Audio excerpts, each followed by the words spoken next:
لو كنت من الناس اللي بتحب تعيش في الجو الحزين وتعيط من قلبك على مشهد درامي جامد، يبقى الفيديو ده معمول علشانك. الدراما الكورية مشهورة إنها بتلعب على الوتر الحساس وتعرف إزاي تكسرك في لحظة من غير ما تحس.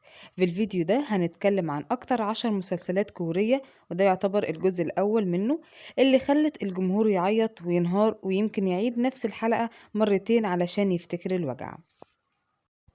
رقم 1، مسلسل سيد بلنكتون أو مستر بلنكتون. بيتكلم قصته عن شاب حاسس إنه ملوش مكان في الدنيا، عايش حياة كلها وحدة من غير عيلة ومن غير هدف. لكن فجأة بيكتشف إنه مريض بمرض قاتل، ومفضلش في عمره غير شهر واحد بس. بدل ما يقعد يعيط أو ينهار، بيقرر ياخدها مغامرة أخيرة ويعمل رحلة أخيرة في حياته. بس المفاجأة إنه بيلاقي نفسه في نفس الرحلة مع حبيبته القديمة اللي كانت خلاص هتتجوز واحد تاني، لكن فجأة بتغير رأيها وبتنضم ليه في الرحلة. ومن هنا بيبدأوا سوا رحلة غريبة ومؤثرة ومليانة لحظات حزينة، بس فيها لمسة كوميديا كمان. طول الطريق هم بيحاولوا يكتشفوا نفسهم من جديد ويصلحوا حاجات اتكسرت ويحسوا بطعم الحياة قبل فوات الأوان. رقم 2، مسلسل واجب ما بعد المدرسة. هو من العنوان يبان ان هو بيتكلم عن الواجب والدراسة وحاجات كانت طبيعية، ولكن بيتكلم عن الحرب وعن مشاهد عنيفة وقتل كمان. قصته بتبدأ لما كرات غريبة بنفسجية بتظهر فجأة في السماء وتبدأ تهاجم البشر. العالم كله بيتقلب، والحكومة الكورية بتقرر حاجة غير متوقعة، وهي تجنيد طلبة المدارس الثانوية علشان يساعدوا في الحرب ضد الكائنات دي. طلاب فصل 2-3 من مدرسة شونجين بيتحولوا من ناس بتحضر دروس وبتستعد للامتحانات لجنود بيتدربوا على السلاح وبيتحطوا في مواجهات حقيقية مع مخلوقات قاتلة. في وسط المعارك الطلبة بيكتشفوا حاجات عن نفسهم ما كانوش يعرفوها، زي الشجاعة والخوف والخيانة والصداقة والحب. كل قرار بياخدوه ممكن يكون الفرق بين الحياة والموت، وكل لحظة بيعيشوها بيكتشفوا قد ايه الحرب دي مش بس ضد الكائنات، لكن كمان ضد الضعف والخوف اللي جواهم. رقم 3، مسلسل زهرة الشر.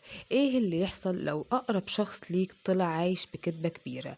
ده اللي بتعيشه البطلة تشي جيون، وهي محققة ناجحة ومتجوزة من راجل اسمه بايك هي سونج، زوج مثالي وأب رائع. لكن فجأة تبدأ تكتشف إن جوزها مش الشخص اللي فاكراه.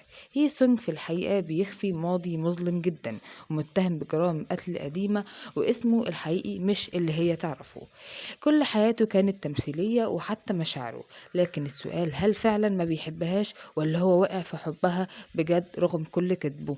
القصة مش بس عن جريمة وغموض، دي عن الثقة والخيانة والحب الحقيقي وسط الشك والدم. رقم 4، مسلسل كلنا موتى. المسلسل رعب دراما زومبي متاخد من ويبتون بنفس الاسم. بيحكي عن كل حاجة بدأت في مدرسة ثانوية عادية، لكن فجأة طالب بيتعرض لعضة غريبة والعدوى بتنتشر بسرعة مخيفة، باين إنه زومبي. في خلال ساعات المدرسة كلها بتتحول لجحيم مليان زومبي، والطلاب بيلاقوا نفسهم محاصرين من غير نت ولا مساعدة ولا مفر. مجموعة من الطلاب بيحاولوا إن هم ينجوا بحياتهم بأي شكل، وبيواجهوا مواقف مرعبة وخيانة وتضحيات وصدمات تخليهم يكبروا غصب عنهم في وسط الفوضى. كل قرار بياخدوه ممكن يكون هو الفرق بين الحياة والموت، وفي الوقت اللي بيحاولوا يهربوا من الزومبي بيكتشفوا إن أخطر عدو ممكن ما يكونش من الزومبي لكن من الناس نفسها. رقم 5، مسلسل 25-21، وهو من أنجح الأعمال الكورية لسنة 2022، وحقق شهرة كبيرة بفضل قصته المؤثرة والتمثيل القوي. المسلسل بيدور حوالين حب شبابي نقي، لكن وسط ظروف صعبة وضغوط الحياة.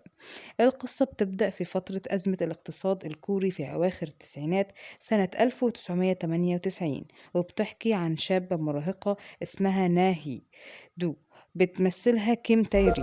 بتحلم تكون لاعبة مبارزة محترفة، لكنها بتواجه صعوبات بسبب إلغاء فريق المدرسة بسبب الأزمة المالية. في نفس الوقت نتعرف على بيكي جين اللي هو البطل، شاب في أوائل العشرينات كانت عيلته غنية لكنهم خسروا كل حاجة بسبب نفس الأزمة، واضطر يشتغل في كذا وظيفة علشان يعرف يعيش. بيجمعهم القدر وتبدأ بينهم قصة حب جميلة لكنها معقدة. ومعلش بس هقول حاجة، النهاية من جد من جد خايسة صراحة.